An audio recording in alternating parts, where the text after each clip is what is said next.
যখন তুমি ছোট্ট ছিলে দাঁত ছিল না মুখে,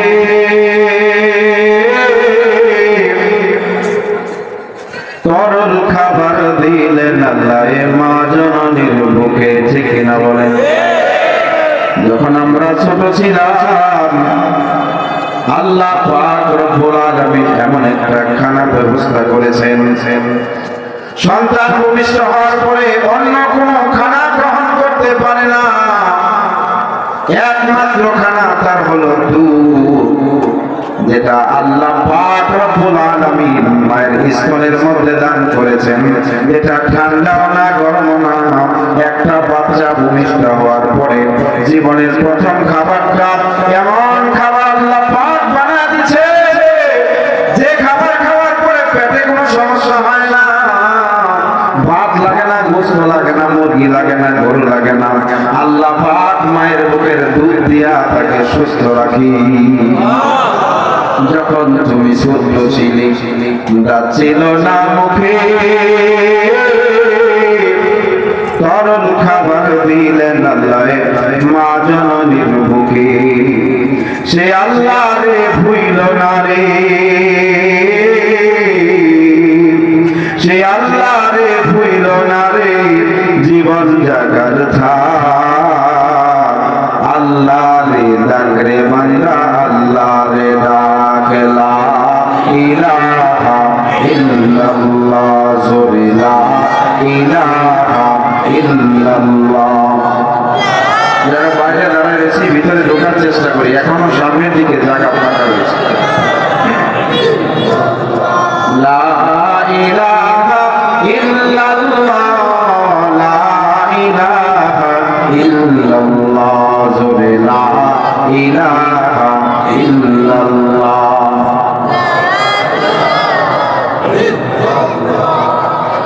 লা ইলাহা ইল্লাল্লাহ মুহাম্মাদুর রাসূলুল্লাহ সাল্লাল্লাহু আলাইহি ওয়াসাল্লাম। অনেক রাত হয়ে গেছে, লম্বা ভূমিকা নিব না, আমি আমার আলোচনা শুরু করে দেব। এই যে মাহফিল আসছে আল্লাহ পাক রব্বুল আলামিন তার হাবিবের মাধ্যমে জানাই দিয়েছে, এটা কোনো সাধারণ মাজলিস না, এটা হলো রিয়াদুল জান্নাহ, বলে সুবহানাল্লাহ। পয়গম্বর বলেন, তুমি যখন দেখো জান্নাতের বাগান সাজায় বসে আছে, ওই জান্নাতের বাগান দেখলে তুমি জান্নাতে প্রবেশ করিও। পয়গম্বরের সাহাবী বলে, ও রাসূলুল্লাহ, দুনিয়ার জিন্দেগিতে আমার জান্নাত কোন জায়গায় পাওয়া যায়? বলে, যে জায়গায় দেখবা আল্লাহ আল্লাহ রাসূলের আলোচনা হয়, কোরআন ও হাদিসের আলোচনা হয়, ওই জায়গাটাই হলো দুনিয়ার জান্নাতের বাগান। এই জন্যই মাহফিলকে বারবার বলা হয় এই মাজলিসটা জান্নাতের বাগান সাজা রয়েছে, মাইকিং করে রাখছে, মাইক লাগায় মানুষকে ডাকতেছে, পোস্টার লাগায় ডাকতেছে, কেন? বলে জান্নাত কামাই করে নিয়ে যাও। দুনিয়ার মধ্যে নেকের কাজ করলেই তো আখিরাতে জান্নাত পাওয়া যায়, ঠিক কিনা বলেন? আর আমরা মনে করি দোকানে বসে বসে মৌলবীদের সমালোচনা করে জান্নাত কামাই নিব, এমন বুদ্ধিমান বোকা আছে না নাই? এরা সারাদিন হুজুরদের জন্য, ইসলামের জন্য, বোরকার জন্য, ইসলামকে নিয়ে কটাক্ষ করে এমন মানুষ, এরা মুসলমানের বাচ্চা, এরা জান্নাতে দেখেছে। দুনিয়াতে ভালো থাকার জন্য কি দরকার বলেন তো? দুনিয়াতে বাহ্যিকভাবে ভালো থাকার জন্য কিছু টাকার প্রয়োজন, ঠিক কিনা বলেন? একটা বাড়ি প্রয়োজন, চলার জন্য গাড়ি প্রয়োজন, শান্তিতে বসবাস করার জন্য বিবির প্রয়োজন। আপনার কাছে প্রশ্ন, আপনি যদি 1000 কোটি টাকার মালিক হন, 1000 টাকার মালিকানা নিয়ে আপনি কবরে যান, আপনার কাছে প্রশ্ন, এই কবরে 1000 টাকার 1000 কোটি টাকার দাম আছে? 5000 কোটি টাকার মানে দাম আছে? 50,000 কোটি টাকার দাম তো আছে। হাজার লক্ষ কোটি টাকার মালিক যদি কোনো ব্যক্তি হয়, সে দুনিয়াতে বোকার স্বর্গে বাস করে মনে করে আমি সফল। আসলে সফল হলো তারা যারা আযান হলে মসজিদে যায়, যারা জবানে সত্য বলে, যারা কোরআন শুনে কোরআনকে পড়ে, যারা কোরআনের মাহফিলে যায়, এদের নেকির পাল্লা ভাঙতে ভাঙতে যখন তাদের মিজানের পাল্লায় এই নেকিগুলো মাপা হবে, গুনার চেয়ে তাদের নেকিগুলোর ওজন বেশি হয়ে যাবে, এরাই হবে সফল, এরাই যাবে জান্নাতে। আর আমরা মনে করি আমার ছেলে ডাক্তার, আমি সফল, আমার ছেলে এমবিবিএস, লয়ার, ইঞ্জিনিয়ার, আমি সফল।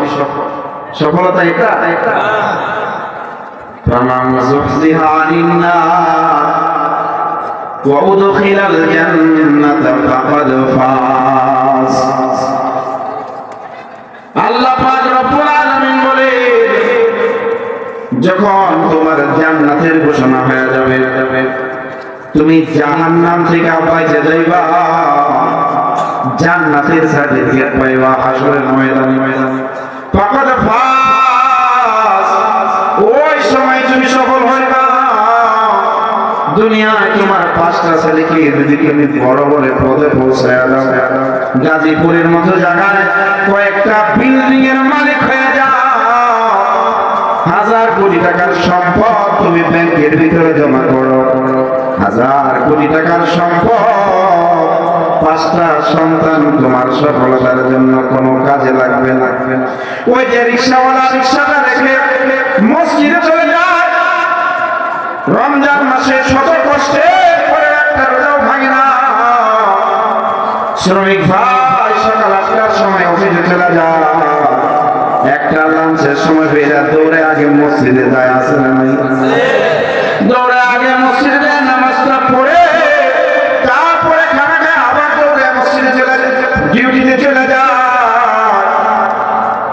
আবার কত মানুষ আছে অফিস থেকে বের হয়ে দৌড়ে খানা খায় বিছানার মধ্যে পড়ে যায়, বলে নামাজ পড়ো না, কে কই এত ডিউটির চাপ যে নামাজ পড়ার সময় আমাদের নাই, আছে না নাই? এরকম হাজার ডিউটির চাপ থাকলে নামাজিকে আটকায় রাখতে পারে না।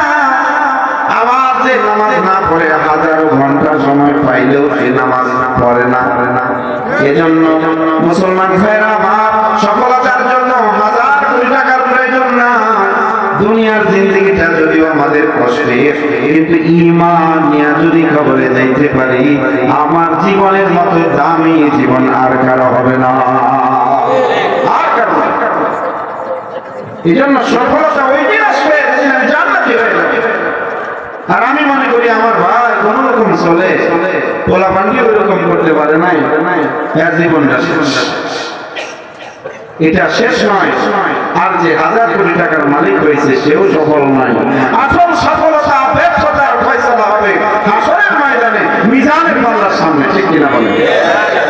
এজন্য আজকে যে 2টা ছাত্র, এরা কোরআনের পাখি, আল্লাহ পাক রব্বুল আলামিন তাদের বুকের মধ্যে লৌহে মাহফুজের রক্ষিত কোরআন তাদের সিনার মধ্যে দান করেছেন। এরকম দামি সন্তানের বাবা তারাই হলো সফল। মুসলমান ভাইরা আমার, আজকে আমি মনে করি আমার সন্তান দুনিয়ার লাগে শিক্ষিত হলে সফল, অথচ এই মানুষটা মারা গেলে তার কবরের সামনে দাঁড়ায় এই শিক্ষিত সন্তানটা একটা দোয়াও করতে পারে না, ঠিক কিনা বলেন? বাবার কবরের সামনে যারা চুপ করে দাঁড়ায় থাকে, নীরবতা পালন করে, আর কোরআনে হাফিজের বাবা বড় সৌভাগ্যবান বাবা। হাদিসের মধ্যে আসছে, সন্তান যখন মা বাবার কবরের সামনে দাঁড়ায় দোয়া করে, আল্লাহ পাক রব্বুল আলামিনের কাছে দোয়াটা সরাসরি কবুল হয়ে যায়। বাবার সামনে দাঁড়ায় সূরা ইয়াসিন পড়েন, সূরা ফাতিহা, সূরা ইখলাস পড়ে, সন্তান যখন দোয়া করে সরাসরি কবুল হওয়ার মতো সৌভাগ্য অনেক মা বাবা হাজার কোটি টাকার মালিক হয়ে সন্তানের জন্য রেখে গেছে, কিন্তু সন্তানের পক্ষ থেকে একটা দোয়া তার জুটে না। মৃত্যু বার্ষিকী আসলে বছরে একবারের জন্য বাবার কথা মনে মসজিদে কয়টা জিলাপি পাঠায়, নিজের নসিব হয় না মা বাবার কবরের সামনে যাওয়া। অথচ সৌভাগ্য ওই মা বাবা যাদের সন্তানকে কোরআন শিক্ষা দিয়েছে, দ্বীন শিক্ষা দিয়েছে। সন্তান যখনই নামাজ পড়ে দোয়া করে, এই দোয়া আপনারাও করেন, রব্বির হামহুমা কামা রাব্বায়ানি সগীরা। পারেন না সবাই? আল্লাহ পাক রব্বুল আলামিন সন্তানকে দোয়া শিখায় দিয়েছে, বড় ডাক্তার বানাইছে, কিন্তু দোয়া জানে না। বড় ডাক্তার ইঞ্জিনিয়ার হয়ে মা বাবার জন্য দোয়া করার সময় পর্যন্ত হয় না, এমন নাফরমান সন্তান আছে না নাই? এজন্য মুসলমান ভাইরা আমার, পয়গম্বর বলেন মা বাবার জন্য দুনিয়ার সবচেয়ে বড় সম্পদ হলো তার সন্তান। সন্তান যখন সম্পদ বানায় যেতে পারে, ওই মা বাবার দুনিয়াও সফল, আখিরাতও সফল। মা নাহালা ওয়ালিদুন ওয়ালাদাহু মিন নাহলিন আফদালা মিন আদাবিন হাসান। কোন মা বাবা সন্তানের জন্য এরকম দামি সম্পদ রেখে দিতে পারে না। বলে কেমন দামি সম্পদ? বলে হাজার কোটি টাকার বাড়িঘর। বলে না, যদি কোন মা বাবা তার সন্তানকে আদব শিক্ষা দেয়, ইলম শিক্ষা দেয়, বলে এর চেয়ে দামি কোন সম্পদ মা বাবা সন্তানের জন্য রাখতে পারে না।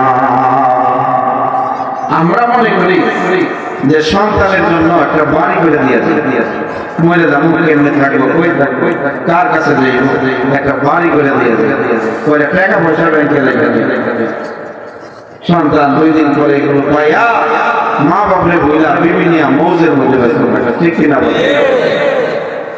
এই জন্য পয়গম্বর বলেন যে মা বাবা কোন সম্পদ দিয়া সন্তানের এত বড় উপকার করতে পারে না যত বড় উপকার করে ইলমের আদব যদি কোন মা বাবা শিক্ষা দিতে পারে।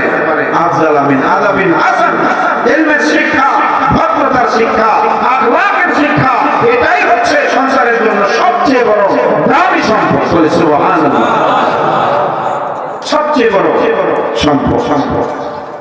আর আমরা হাতি উল্টা, তারা আদব শিক্ষা দেয় না, তারে আমরা দুনিয়ার জেনারেল লাইনে শিক্ষিত করে। আপনারা আবার কেউ মনে করেন না আমি মনে হয় জেনারেল লাইনের বিরুদ্ধে, এরকম না।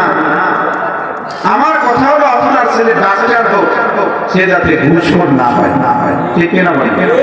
কোন ঘুষখোর তার মা বাবার জন্য সম্পদ হইতে পারে, জাহান্নামে যাওয়ার সম্পদ হবে। কোন ইঞ্জিনিয়ার যদি ঘুষখোর হয়, এটা মা বাবার জন্য আখিরাতের সম্পদ হইতে পারে। এই জন্য সন্তানকে লয়ার বানান। মাঝে মাঝে আমাদের জেল কাটতে হয়, মামলা খাইতে হয়। যদি আপনার সন্তান নেককার লয়ার হয়, উকিল হয়, ওলামায়ে কেরাম ফায়দা পাবে, সাধারণ জনগণ ফায়দা পাবে। অন্যথায় দুর্নীতিবাজ লয়ারদের পেছনে ঘুরতে ঘুরতে ইমামতির সব টাকা শেষ হয়ে যাবে। এই জন্য নেককার সন্তানকে ভালো পদে পৌঁছায় দেন। নেককার সন্তান কেমনে হবে আমি আপনাদেরকে 3টা শিখিয়ে দিই। আমাদের মাদ্রাসায় পড়ে শুধু আলেম হইতে হবে, আলেম হওয়া কিন্তু ফরজ না। অনেকে মাসালা জানেন না, আলেম হওয়া ফরজ না, ইলম শিক্ষা করা ফরজ। এই কথার মধ্যে ব্যাখ্যা আছে। قال النبي صلى الله عليه وسلم قال النبي صلى الله عليه وسلم طلب العلم فريضة على كل مسلم। পয়গম্বর বলেন দ্বীনি ইলম শিক্ষা করা প্রত্যেকটা মুসলমানের উপর ফরজ। আলেম হওয়া ফরজ, দ্বীনি ইলম শিক্ষা করা। বলে কতটুকু ইলম শিক্ষা করা ফরজ? বলে যতটুকু ইলম শিক্ষা করলে সে হালাল হারাম তমিজ করে চলবে। নামাজের মাসলা মাসাইল জানবে, রোজার মাসলা মাসাইল জানবে, জীবনে চলার ক্ষেত্রে শরীয়তের বিধানগুলো শিক্ষা করা, এর ইলম অর্জন করা প্রত্যেকটা নাগরিক, চাই সে আলেম হোক, চাই রিক্সাওয়ালা হোক, চাই শ্রমিক হোক, চাই বিদেশি হোক, চাই বিদেশি হোক, চাই বাড়িওয়ালা হোক, চাই ভাড়াটিয়া হোক, সবার জন্যই ফরজ, সবার জন্য ফরজ। এই জন্যই ফরজ পরিমাণে ইলম আমরা কোথায় পাবো? অন্তত পক্ষে ইলমের দ্বার যেটার মাধ্যমে খুলে আপনি নুরানি শিক্ষা আমাদের মাদ্রাসাগুলো থেকে দিয়ে আপনি ছেলেকে স্কুলে দেন। নুরানিতে আমরা কি পড়াই? আপনি তো খবরই নেন না। মনে করেন মাদ্রাসায় আমাদের কাছে কোরআন শরীফ বই পড়ে না, বাংলা, ইংরেজি, অঙ্ক, সাধারণ জ্ঞান, ভূগোল সবই মাদ্রাসায় আছে। পাশাপাশি শরীয়তের যে সমস্ত মাসআলা মাসাইল জানা দরকার। আমি যদি এখন হাত তুলতে বলি 99% মানুষ নামাজ ভাঙার কারণ বলতে পারবে, কিন্তু আমার দ্বিতীয় শ্রেণীর একটা ছাত্রকে আপনি জিজ্ঞেস করবেন নামাজ ভাঙার কারণ কয়টি, আমার ছাত্ররা দাঁড়ায় এক পা উঠে কয়টা কারণ বলেন দেখি, কয়টা? দেখেন এতগুলো মানুষের মধ্যে 1-2 জন বলছে তাও ইমান ধরব, 19টা কারণে নামাজ ভেঙে যায়। ম্যাক্সিমাম মানুষ আমরা জানি না, মনে করি আমি খাঁটি মুসলমান, আমার মতো ভালো মানুষ আর দুনিয়াতে একদম। অথচ নামাজ ভাঙার কারণ এই 19টা কারণের একটা কারণ কোন ব্যক্তি যদি নামাজের মধ্যে ঘটায়, হাফেজ সাহেব, গাজী সাহেব, আলেম, সাধারণ কারো নামাজ হবে না। জানি না নামাজ ভাঙার কারণ কি? ওযুর ফরজ কয়টা? গোসলের ফরজ কয়টা? গোসলের ফরজ কত জরুরি? গোসল ফরজ হয়, যদি ফরজ আদায় না হয় এই মানুষ কি পবিত্র হবে? এর নামাজ হবে জীবনে? আমরা জানি না। ওযু ভাঙার কারণ কয়টা? অনেক মানুষ জানে না। কি কি কারণে ওযু ভাঙে? আপনারা কি বিরক্ত হইতেছেন? আমি একটু আনকমন বক্তা, আসলে আমি বক্তা না। আমার মানুষের দাওয়াত দেয়, আমি আসি, আমার জেনে যা আসে তাই বলে দেয়। তবে আমি অ্যানালাইসিস করে কথা বলি যে কথাটা আমাদের আসলে প্রয়োজন।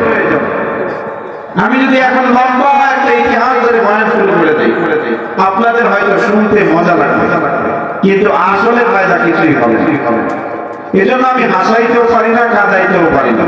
আমি কিছু প্রয়োজনীয় কথা বলি যেটা আমার মসজিদেও আমি বলি, এভাবেই বলি। এজন্য আপনারা যারা এসেছেন আশা করি হয়তো আমি কোনো বড় আলেম না, কিন্তু বড় দামি কিছু কথা কোরআন ও হাদিসের দৃষ্টিতে আমাদের যে সমস্ত সমস্যা এগুলো আপনাদের সামনে তুলে ধরার চেষ্টা করবে ইনশাআল্লাহ।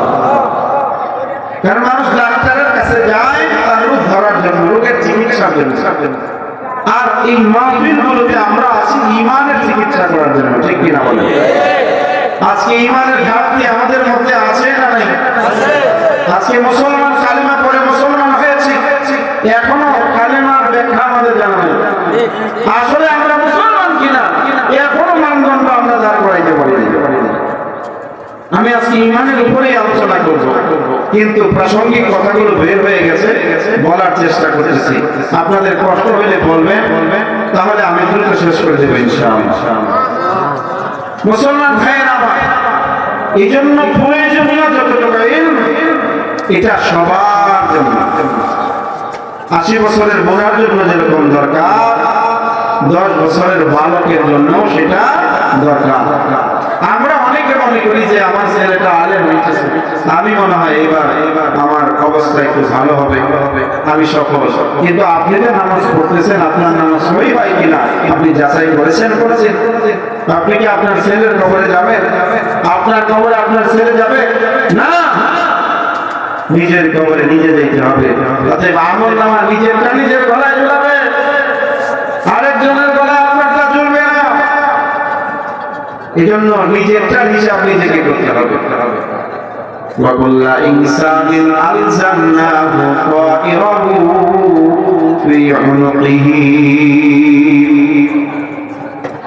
আল্লাহ পাক রব্বুল আলামিন বলেন, বান্দা দুনিয়ার জিন্দেগিতে যেখানে যায়, যা কিছু করে সব কিছু লিখিত হচ্ছে। ওয়া কুল্লা ইনসানিন আলজামনাহু তায়রাহু ফি উনকিহি, গলার মধ্যে ঝুলায় দিবে, কেমন জানি পাখি ঝুলতে থাকে, ফুলতে থাকে, গলার মধ্যে তার আমলনামা ঝুলে থাকবে। লম্বা আমার আলোচনার বাইরে জন্য বলতেছিলাম, শেষ অংশের মধ্যে আল্লাহ পাক রব্বুল আলামিন বলেন এই আমলনামা তুমি কিয়ামতের দিন গলার মধ্যে ঝুলন্ত অবস্থায় পাবে। সন্তানের সামনে আমলনামা ঝুলে যাবে, বিবির সামনে আমলনামা ঝুলে যাবে, মা বাবা সামনে সন্তানের আমলনামা ঝুলে যাবে। আমরা মনে করি আমি গুনাহ করতেছি, বিবি দেখে না, সন্তান দেখে না, মনে হয় কেউ দেখে নাই। দেখেন কে? কিরামান কাতিবিন, তারা তো দেখে আর লেখে। এক সেকেন্ডের জন্য আমার আমলনামা লেখা থেকে বন্ধ নাই। আমার চোখ কি কোরআনের দিকে তাকায় না বেগানা নারীর দিকে তাকায়? দুনিয়ার মানুষ দেখে আর না দেখে, কিরামান কাতিবিন দেখে দেখে লেখে। গলার মধ্যে ঝুলা দিবে, হাসরের ময়দানে সব পরিবারের মানুষগুলো সামনে থাকবে, ওই জায়গার মধ্যে আমলনামাগুলো খোলা অবস্থায় থাকবে। আর আল্লাহ পাক রব্বুল আলামিন ডাক দিয়া বলবেন, ইকরা কিতাবাক কাফা বিনাফসিকাল ইয়াউমা আলাইকা হাসিবা। আল্লাহ পাক রব্বুল আলামিন বলবেন, ও বান্দা আজকে পড়ো, তোমার আমলনামা তুমি নিজেই পড়ো। আজকে হিসাব নেওয়ার জন্য আমার প্রয়োজন নাই, তুমি দেখে দেখে আমার সামনে পড়ো, আর তুমি হিসাব করে নাও কয়টা গুনাহ করছো আর কয়টা নেকি করছো। আমলনামা সবার সামনে প্রকাশ পেয়ে যাবে। মা সন্তানের সামনে লজ্জা পাবে, বাবা সন্তানের সামনে লজ্জা পেয়ে যাবে, স্বামী তার স্ত্রীর সামনে লজ্জা পেয়ে যাবে, সবার অপরাধগুলো প্রকাশ পেয়ে যাবে। সেদিন মুখ লুকানোর মতো জায়গা থাকবে না। আর আমরা মনে করি জীবনে কোন রকম চলতে পারলে হয়, দুনিয়ার কেউ না দেখলেও আমার আল্লাহ পাক রব্বুল আলামিন সবকিছু দেখতেছেন। কিরামান কাতিবিন লেখে, অতএব গোপন করার মতো জায়গা নাই, গোপন করার মতো সুযোগ নাই। সিসি ক্যামেরা যেরকম ভিডিও করে রাখে, সামান্য সিসি ক্যামেরা যদি রেকর্ড করে রাখতে পারে, কে রাতের মধ্যে আইসা ঘরের ভিতরে দুইটা চুরি করে নিয়ে গেছে, অতএব আল্লাহর পক্ষ থেকে সিসি ক্যামেরায় আমার অপরাধগুলো প্রকাশ পেয়ে যাবে। ভয় না, ভয় আমাদের ভিতরে নেই, ভয় কাজই করে। এই জন্য মুসলমান ভাইয়েরা আমার নিজের কবরের চিন্তা নিজের করতে হবে। আমি আপনাদের সামনে একটা আয়াত পড়েছি, এই আয়াতের আলোচনা একটা বিষয় সংক্ষেপে এটার কয়েকটা পয়েন্ট বলে যাবেন ইনশাআল্লাহ। আমরা দুনিয়াতে ঈমান এনেছি, ঈমান নিয়ে যদি কবরে যেতে পারি ফায়দা আছে না নাই? কি ফায়দা? বলে জান্নাত। কি ফায়দা? জান্নাত। আচ্ছা, ঈমানের উপরে থাকতে পারলে শুধুই কি জান্নাত, দুনিয়ায় কি ফায়দা নাই? দুনিয়ায়ও ফায়দা আছে, দুনিয়ায় বেশ কিছু ফায়দা আছে। এর মধ্যে ৩-৪টা ফায়দার কথা বলে ইনশাআল্লাহ আলোচনা শেষ করে দেব। শুনবেন তো ইনশাআল্লাহ? আমার তো সুন্দর নাই, আমার একটু ভাব আছে, আমার মন থেকে তখন যে ভাবেটা আকাশে বেরিয়েছে, আসলে আমার স্পেসিফিক কোনো সুর নাই, কোনো স্টাইল নেই। তো যাই হোক মুসলমান ভাইয়েরা আমার এই পয়েন্টগুলো বলেই আলোচনা শেষ করবেন ইনশাআল্লাহ। মুসলমান ভাইয়েরা আমার ঈমান আনলে, ঈমানের উপরে থাকলে শুধু যে মানুষ জান্নাতে যাবে তা নয়, দুনিয়ায়ও ফায়দা আছে। মান ক্বালা লা ইলাহা ইল্লাল্লাহ ফাদাখালাল জান্নাহ। ঈমানের মুখরবি ফায়দা হলো ঈমান এনেছে লা ইলাহা ইল্লাল্লাহ মুহাম্মাদুর রাসূলুল্লাহ। এই কালিমা শুধু জবানে বলছে তা নয়, কালিমা ৩-৪ শর্তের নাম। কয়টা শর্তের নাম? 3টা শর্তের নাম। কালিমা ইকরার বিল লিসান, জবানে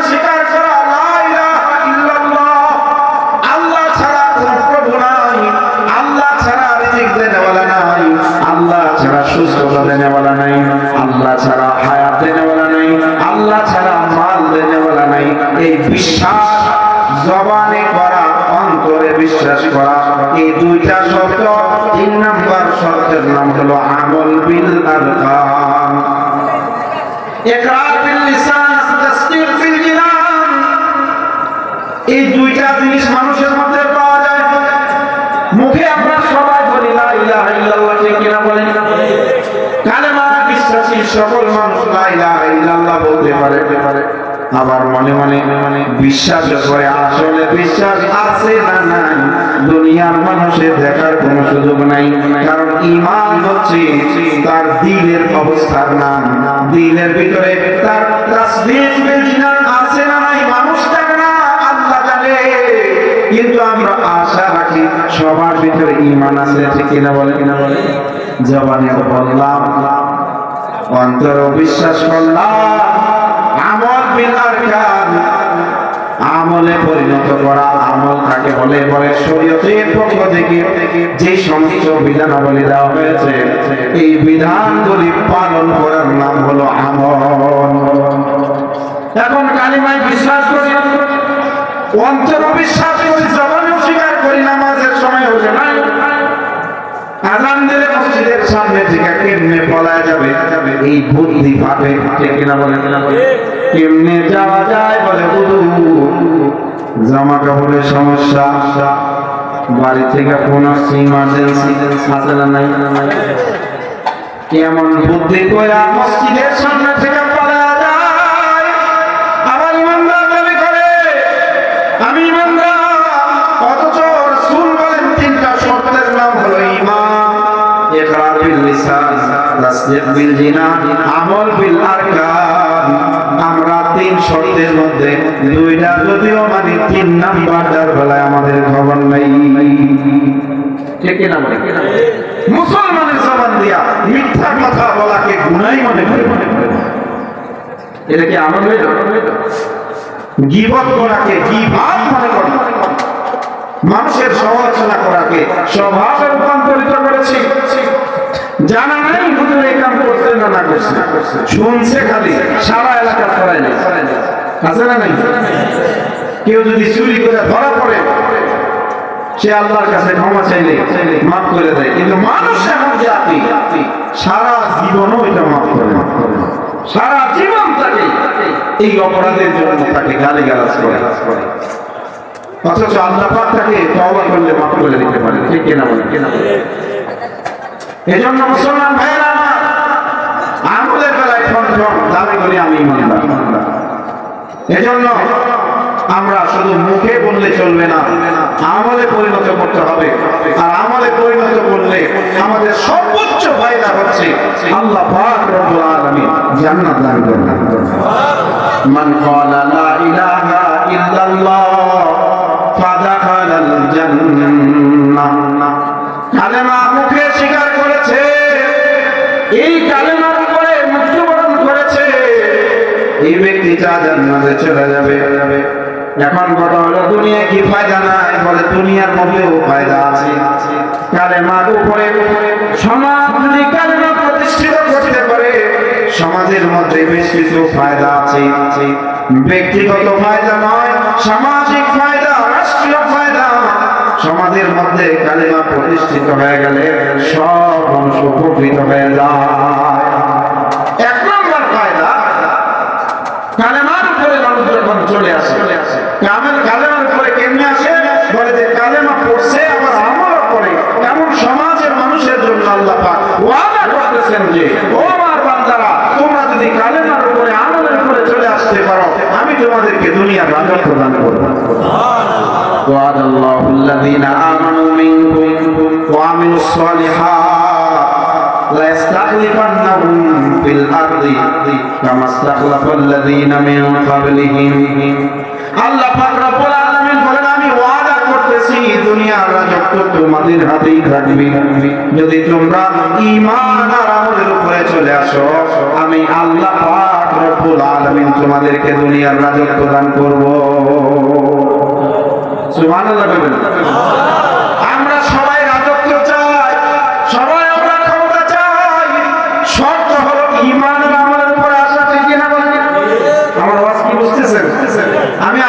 বুঝি ভাই আমি রসালো ভাষা ওয়াজ করতে পারি না, কান্দানির ওয়াজ করতে পারি না। এই জন্য যদি না বুঝেন তাহলে ইশারা দিন।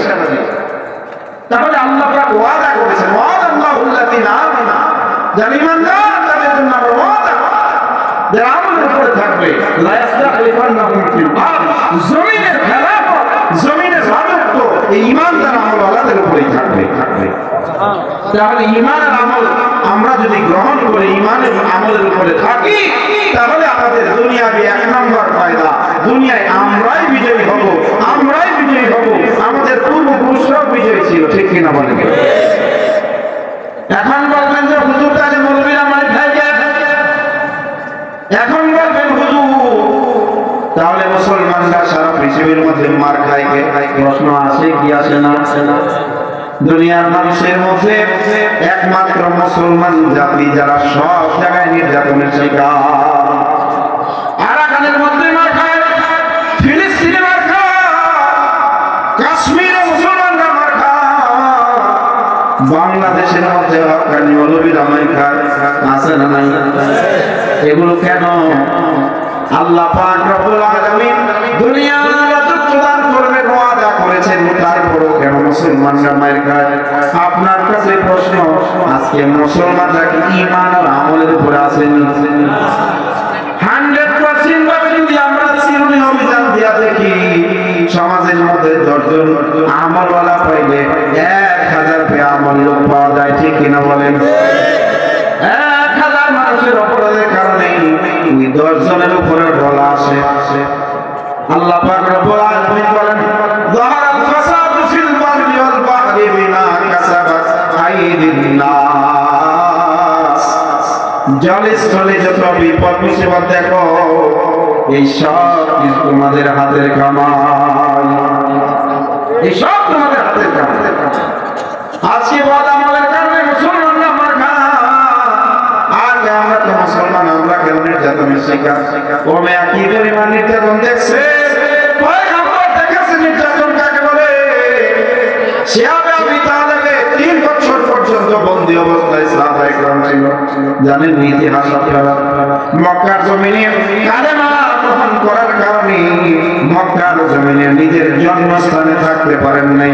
স্বয়ং বিশ্ব নবীজি মুহাম্মদুর রাসূলুল্লাহ সাল্লাল্লাহু আলাইহি ওয়াসাল্লাম। আমরা কি মুসিবত দেখেছি?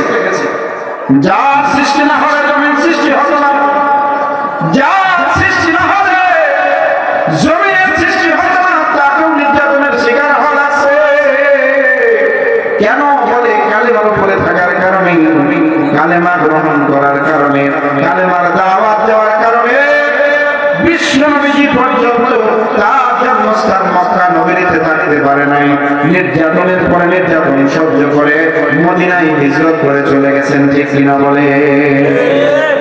সাহাবায়ে কেরাম কি পরিমাণ নির্যাতনের শিকার হয়েছেন? হযরতে বেলাল হাবশী রাদিয়াল্লাহু তাআলা একজন গোলাম ছিলেন, কালেমা পড়ে মুসলমান হওয়ার কারণে হযরতে বেলালের গলার মধ্যে রশি লাগায়া মক্কার অলিতে গলিতে হযরতে বেলালকে টেনে টেনে শেষরায়া মরুভূমির বালির মধ্যে নিয়ে নির্যাতন করা হয়েছে। অপরাধ বলে কালেমা এনেছো কেন? কালেমা ছাড়ো, কালেমা ছাড়ো। পাথরের মধ্যে উলঙ্গ বানায়া পিঠের মধ্যে পাথর দিয়া চাপা দিয়া শোয়া দিয়েছে। কতজনকে বুকের মধ্যে পাথর দিয়া চাপা দিয়েছি, পিছনের মধ্যে পিঠের মধ্যে মরুভূমির উত্তপ্ত বালু লেগে লেগে তার পিছনের গোশতগুলো পড়ে পড়ে তার শরীরের থেকে যে সমস্ত চর্বি আছে বের হয়ে গেছি।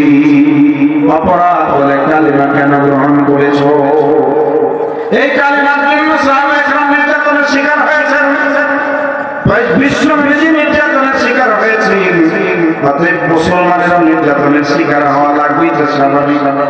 কিন্তু আল্লাহ পাক রব্বুল আলামিন ওয়াদা করেছেন, তোমরা যদি সকলে মিলে কালেমার সমাজ প্রতিষ্ঠা করতে পারো, আমি ওয়াদা করছি জমিনের শ্রেষ্ঠত্ব মর্যাদা আমি তোমাদেরকে দান করব। জমিনের মর্যাদা তোমাদেরকে দান করব। আল্লাহ পাক রব্বুল আলামিন ওয়াদা করেছেন, কিন্তু আমরা আল্লাহ পাক রব্বুল আলামিনের আমল থেকে যোজন যোজন দূরে চলে গেছে, ঠিক কিনা বলে? আজকে আল্লাহর সাহায্য কিভাবে আসবে? আমাদের যে বদ আমলের অবস্থা, এই অবস্থার কারণে আজকে আমাদের দুনিয়ার জিন্দেগি বিষাদময় হয়ে গেছে, ঠিক কিনা বলে? মুসলমান ভাইয়েরা আমার, তাহলে আমরা পাইলাম যে ঈমান এবং আমলের উপরে আসলে এক নাম্বার ফায়দা পাচ্ছি দুনিয়াবি ফায়দা। আখিরাত তো জান্নাত আছে, দুনিয়াবি ফায়দা আল্লাহ পাক দুনিয়ার রাজত্ব আর ক্ষমতা দান করবেন। দ্বিতীয় নাম্বার ঈমানের উপরে চলে আসলে দ্বিতীয় নাম্বার ফায়দা হলো আল্লাহ পাক নিরাপত্তা দান করবেন। ওয়ালা ইউবাদদিলান্নাহুম মিন বাদি খাউফিহিম আমনা, বলে তোমরা যদি ঈমানের উপরে আর আমলের উপরে চলে আসো, তোমাদের জীবনের যে নিরাপত্তাহীনতা তোমাদের মধ্যে আছে, আমি আল্লাহ পাক রব্বুল আলামিন তা বদলায়া তোমাদেরকে নিরাপত্তার জিন্দেগি দান করব। বলে ঈমানের উপর আসলে নিরাপত্তার জিন্দেগি কেমনে আসে? আপনাদের কাছে প্রশ্ন, যদি কোন ঈমানদার ঈমানের উপরে থাকে, আমল করে যায়, সে কি চুরি করতে পারে? কোন ঈমানদার সে কি জিনা করতে পারে? কোন ঈমানদার সে কি মানুষ হত্যা করতে পারে? এটা ইসলামে মানুষ হত্যা করা যায় নাই, চূড়ান্ত পর্যায়ে এটা কুফরের গুনাহ, হারাম হারাম এবং হারাম। আজকে ঈমানের আমল নাই, মুসলমানরা নিজের ভাইকে নিজে হত্যা করে, কেন? জমিনের ভাগ নিয়ে ধরে। তাই নিজের বাবাকে হত্যা করে এমন কুলাঙ্গার সন্তানও আছে, ঠিক কিনা বলেন? কেন? ঈমান নেই। ঈমান যখন সমাজের মধ্যে প্রতিষ্ঠিত হয়ে যাবে, চোর চুরি করতে পারবে না ঈমান থাকা অবস্থায়। ঈমানদার নামাজি ব্যক্তি চুরি করতে পারে না, ঠিক কিনা বলেন? ঈমানদার মানুষ হত্যা করতে পারে না, ঈমানদার শরাব খাইতে পারে না। কোনদিন কি দেখছেন নামাজি ব্যক্তি বাবা খায়? দেখছেন? মসজিদে ইমাম সাহেব মদ খায়, গাঁজা খায়। তার ঈমানের উপরে যখন মানুষ চলে আসে, সে গাঁজা খাইতে পারে না, বাবা খাইতে পারে না, সে শরাব খাইতে পারে না, সে ঘুষ খাইতে পারে না, সুদ খাইতে পারে না। আজকে সমাজের মধ্যে দেখবেন যারা সুদ খায়, আসলে তারা আমলের উপরে নেই। বদ আমল লোকেরা একটু লাভের আশায় সুদে টাকা লাগায়, এগুলো মানে আপনাদের এলাকায় নেই। আমার এলাকায় কেবল টাকার মহামারী ধারণ করেছে। সুদকে এখন আর হারাম মনে করে, এটাকে ব্যবসা মনে করে।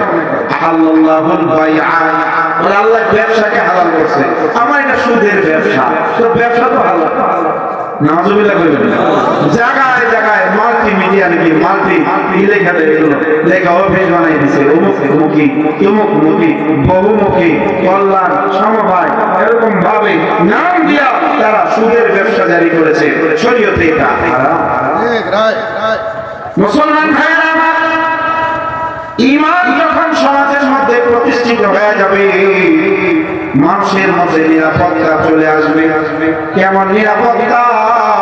বলে মানুষ যখন ঈমানের উপরে আসবে, সে ভাইয়ের মাথায় ভারী দিতে পারবে, পরনারী রাস্তা দিয়ে যাবে, খারাপ খবর দিয়ে তাকাইতে পারবে না।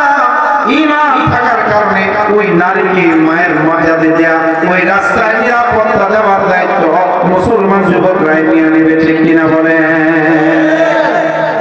আর যখন ঈমান না থাকবে, আমল না থাকবে, গাঁজা খাওয়া খায়া রাস্তাঘাটে নিজের বললে নিজে দর্শন করে বসবে, মদ খায়া নিজের মা বাবাকে নিজে হত্যা করবে। এমন ঘটনা বাংলাদেশে ঘটেছে। ওই সিনেমার একটা মেয়ে নেশাগ্রস্ত অবস্থায় নিজের মা বাবাকে হত্যা করেছে, ঠিক কিনা বলে? নেশাগ্রস্ত অবস্থায় এমন ঘটনা ঘটে। বদ আমলের কারণে সমাজের মধ্যে নিরাপত্তা নষ্ট হয়ে যায়। বদ আমলের কারণে, ঈমানের আমল না থাকার কারণে চুরি হয়, দর্শন হয়, হত্যা হয়। পয়গম্বর বলেন, সমাজের মানুষ যখন ঈমান বলা হয়ে যায়, তখন আর কেউ চুরি করবে না, রাস্তায় পড়ে থাকলেও ধরবে না, ঠিক কিনা বলে? নামাজি ব্যক্তি রাস্তার পাশে বের হয়েছে, 2000 টাকার নোট পড়ে রয়েছে, সঠিক নামাজি যদি হয়, সঠিক ঈমানদার যদি হয়, এই টাকা থেকে সে চেয়েও থাকবে না।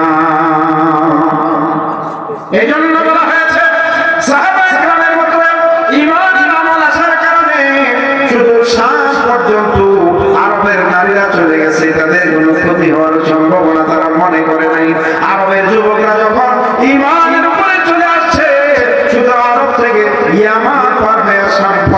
চলে গেছে। আরবের নারীদের ভিতরে ভয় ছিল না। আর আজকে রাত 12টার সময় চৌরাস্তা থেকে এই পর্যন্ত আজকে একটা নারী আসার মতো সাহস পায় না। কেন? বলে ঈমান প্রতিষ্ঠিত হয় নাই, তার উপরে আক্রমণ হওয়ার সম্ভাবনা আছে। ঠিক কিনা বলে? ঈমান প্রতিষ্ঠিত হয় নাই, দোকানের তালা কেটে চুরি হয়ে যায়। ঈমান প্রতিষ্ঠিত হয় নাই, ঘরের ভিতরে টাকা রেখে গেছে, বেশি গাইছে ঘরের তালা ভাঙ্গা, খাটের নিচে টাকাটা আর নাই। ঠিক কিনা বলে? কেন? বলে ঈমান প্রতিষ্ঠিত হয় নাই, যার কারণে মুসলমান হয়েও চুরি করে। আসলে মুসলমান কি চুরি করতে পারে নাকি? পয়গম্বর বলেন যে লা ইয়াজনি যানি হিনা ইয়াজনি ওয়া হুয়া মুমিন। কোন মুমিন ঈমান থাকা অবস্থায় জিনা করতে পারে না।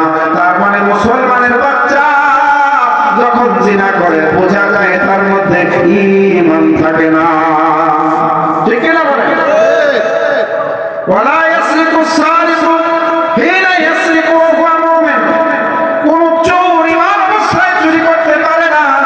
তার মানে যখন চুরি করে তার সাথে ঈমান থাকে না। ঈমান এত বড় সম্পদ যে ঈমানের বদলায় সে জিনা থেকে বেঁচে যায়, ঈমানের বদলায় সে চুরি থেকে বেঁচে যায়, ঈমানের বদলায় সে নেশা থেকে বেঁচে যায়। ওয়ালা ইয়াশরাবুল খামরু হিনা ইয়াশরাবুহা ওয়া হুয়া মুমিন। পয়গম্বর বলেন কোন ঈমানদার মদ খাইতে পারে না, শরাব পান করতে পারে না, নেশা করতে পারে না। আজকে ঈমান না থাকার কারণে সমাজের মধ্যে নেশাখোর কমছে না বাড়ছে? বলে ইহুদি রাষ্ট্রের মধ্যে না, স্বয়ং বাংলাদেশের ঘরে ঘরে নেশাখোর পৌঁছে গেছে। বাপের টাকা পাইয়া নতুন হুন্ডার কিনা গিয়ার লাগায়া লাগায়া বিভিন্ন চিপায় চাপায় দাঁড়ায় দাঁড়ায় বাবা খায়, বিভিন্ন চিপায় চাপায় বসে বসে গাঁজা খায়। আছে না নাই? বলে ঈমান না থাকার কারণে ঈমানদারের ছেলে হইয়া কালেমায় বিশ্বাসী হইয়াও সে নেশাগ্রস্ত হয়। অথচ পয়গম্বর বলেন কোন ঈমানদার নেশা করতে পারে না। কোন ঈমানদার নেশা করতে পারে না। কে বলেছেন? রাসূল বলেছেন। তাহলে বোঝা যায় যে আমরা ঈমান প্রতিষ্ঠা করতে পারি নাই। নিজের ভিতরেও নাই, নিজের সন্তানের ভিতরেও নাই, পরিবারের ভিতরেও নাই, এমনকি সমাজের মধ্যেও নাই। যার কারণে চুরি, রাহাজানি, হত্যা এগুলো আমাদের মহল্লায় মহল্লায় চলছে। অথচ সবাই ঈমানদার দাবিদার। ঠিক কিনা বলে? আমার কথায় কি কষ্ট পাইতেছেন?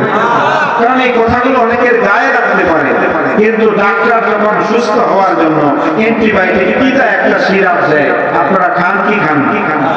তাহলে আজকে ঈমান শুদ্ধ করার জন্য আমাদের ভুলগুলো যদি একজন আলেম ধরায় দেয়, তাহলে কি হুজুরের রাস্তা দিয়ে যাইতে দিবেন না? দিবেন না নাকি? নাকি রাস্তায় হুজুরে ধরতেছে, আমগো এগুলোর বিরুদ্ধে আপনি বয়ান করতেছেন। ছাড় না, ছাড় না। ঈমান ত্রুটি আর পচন ধরেছে আমাদের ঈমানের মধ্যে। আজকে পচন ধরার কারণে মুসলিম সমাজ, ঈমানদার সমাজের মধ্যে নারীর নিরাপত্তা নাই।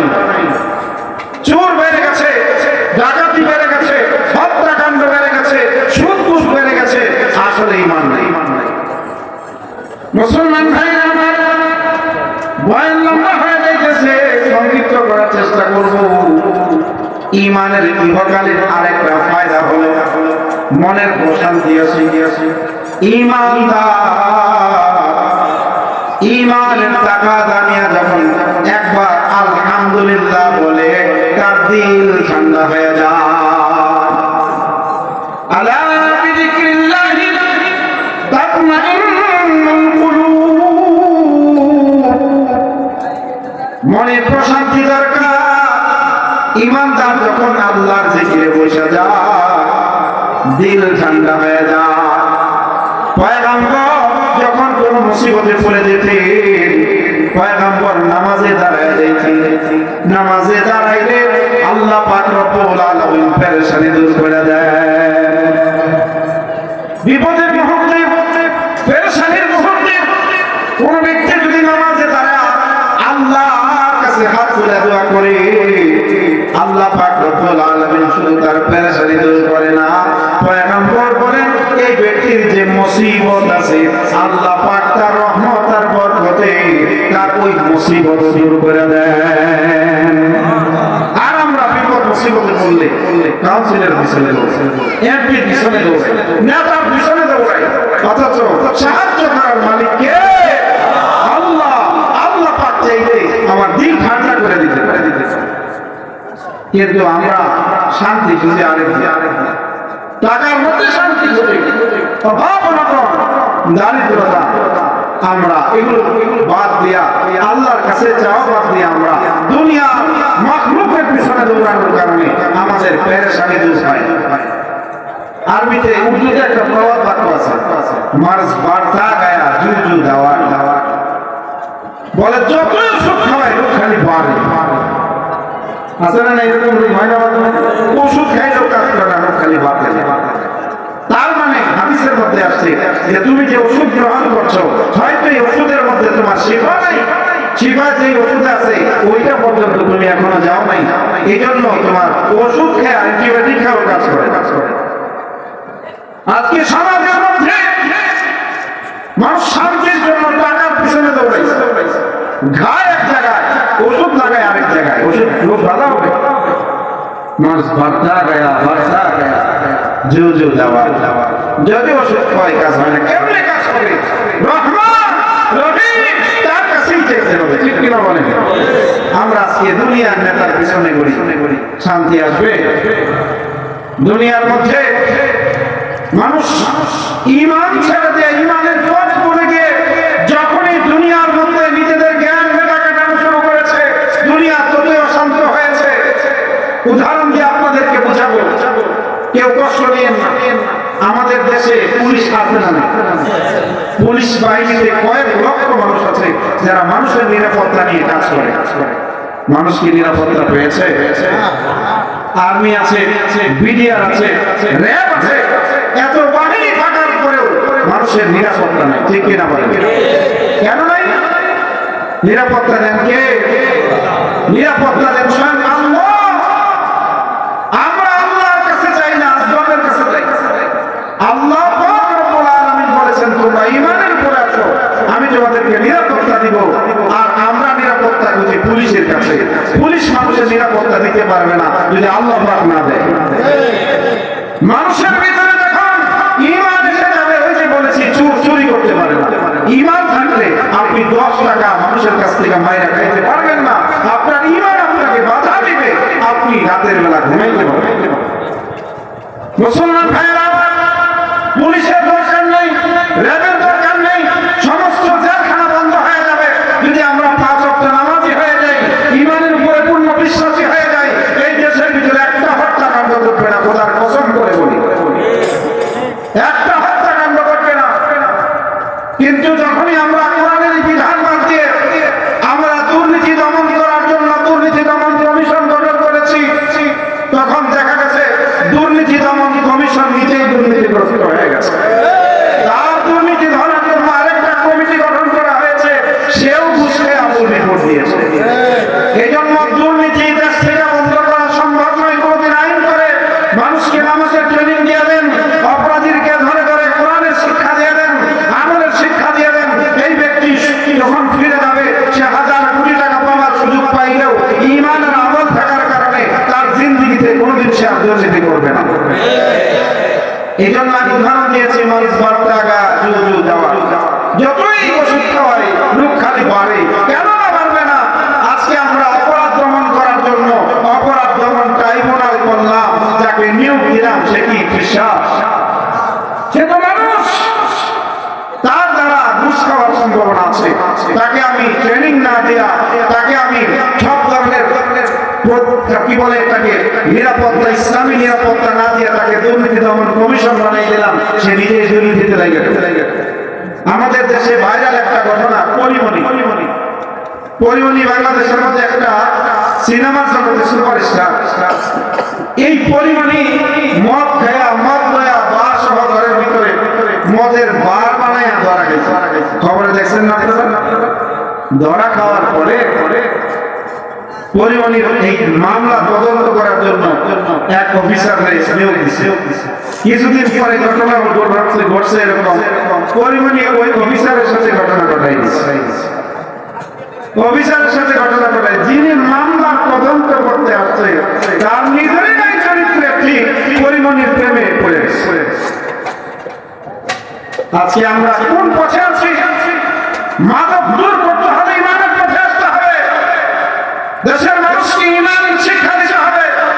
সমস্ত স্কুলগুলোর মধ্যে ইসলামের বিধান, ইসলামী ক্লাসগুলোকে গুরুত্বের সাথে যদি দেওয়া হয়, আমাদের ছাত্র ছাত্রীরা কখনোই ছাত্র বয়সে গাঁজা বাবা খাওয়ার ট্রেনিং প্রাপ্ত হইতে পারে না।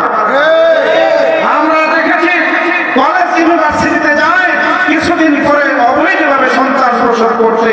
আমরা দেখেছি স্কুলে যায়, রাস্তায় দাঁড়ায় দাঁড়ায় সিগারেট খায়, মুরব্বীদের সামনে দিয়ে হেডফোন লাগায় যায়, তারা এরকম বেয়াদবি করে। আবার কিছু ছাত্র দেখি যারা কোরআনে হাফেজ হয়, আলেম হয়, তারা রাস্তাঘাটে মুরব্বীদের দেখলে সালাম দেয়, ঠিক কিনা বলে? তাদেরকে আমরা দেখি নাই চিপায় চাপায় মাদ্রাসার পিছে দাঁড়ায় টুপি পকেটে নিয়ে সিগারেট খাইতে, কিন্তু আমরা দেখেছি স্কুল ইউনিফর্ম অবস্থায় তারা রাস্তার পাশে চিপায় চাপায় দাঁড়ায় গাঁজা খায়। এগুলো কোনো মুখস্থ বানানো কথা নয়। স্বয়ং আমার ছোট ভাই বিড়ি খায়, আমার ছোট স্কুলে পড়ে, কলেজে, এখন ভার্সিটিতে পড়ে। মানুষের ভয় আপনার ভাই তো সিগারেট খায়। আমি অসম্ভব, আমার মতো একটা ইমামের ছেলে আলমের ভাই কিভাবে বিড়ি সিগারেট খায়, আমার তো বিশ্বাস হয় না। জীবনে আমার সামনে খায় একবার শরীর শুদ্ধ হয়ে বাড়িতে আসে। আমি আপনার পরিবার নিয়ে উদাহরণ দিব না, আপনি মনে করবেন যে আমি কটাক্ষ করে বলছি। আমি আমার পরিবারের কথা বলি, আমার ছোট ভাই সিগারেট খায়, আমার তো বিশ্বাস হয় না। কিন্তু ঘটনাক্রমে একদিন পুলিশ ধরে হয়ে গেছে। কি হয়েছে? আপনার ভাই বাবা খায়। বাবা কিভাবে খায়? কলেজের সামনে স্কুলে যায়, সে বাবা খায় কখন? কিভাবে এটা হইল? স্কুলের মধ্যে টিচাররা সে শিক্ষা দিতে পারে নাই, সিনিয়র আমলের টিচাররা শিক্ষা দিতে পারে নাই, যার কারণে স্কুল কলেজে যায় আসে এক সময় সিগারেট খাইতে খাইতে এক সময় বাবা ধরে নিয়ে ধরা পড়ে গেছে। তারপরে টাকা পয়সা দিয়ে কোন রকম সুরে ইজ্জত বাঁচাই না। এই উদাহরণটা এই জন্য দিলাম, অনেক হাদিস আছে টাকাওয়ালা বাড়িওয়ালা আরামে ঘুমাইতে পারে না সন্তানের টেনশনে, না জানি কোন কাম বসায় দেয়, ঠিক কিনা বলেন?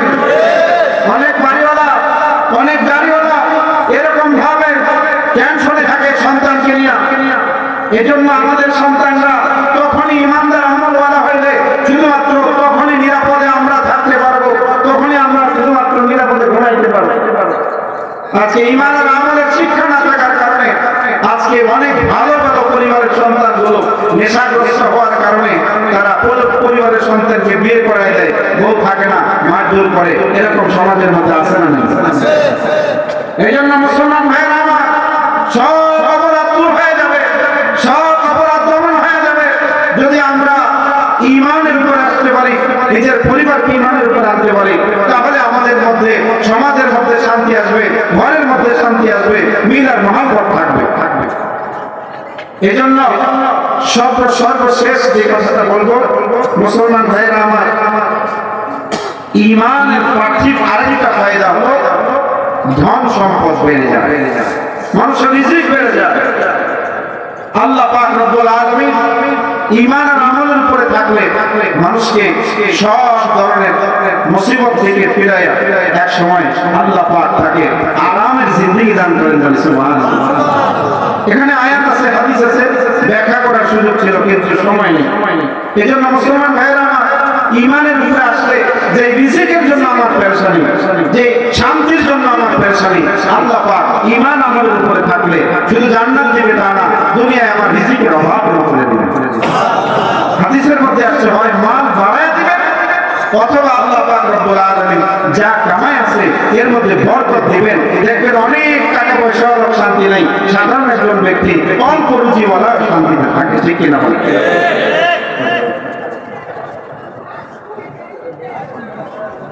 মুসলমান ভাইয়েরা আমার, এজন্য ঈমানের উপরে থাকলে ফায়দা আছে না? এই যে ফায়দা, এটা আমাদের দুনিয়ায়ও দরকার, আখিরাতেও দরকার, ঠিক কিনা বলেন? এজন্য ঈমানকে যদি আমরা সহি করে দিতে পারি, আমাদের দুনিয়াও ফায়দা, আখিরাতেও ফায়দা। এই বুঝ আমাদের আছে, কিন্তু আমলের খবর নেই। আল্লাহ পাক রব্বুল আলামিন সেই বুঝ আমাদেরকে দান করেন। সকলে বলি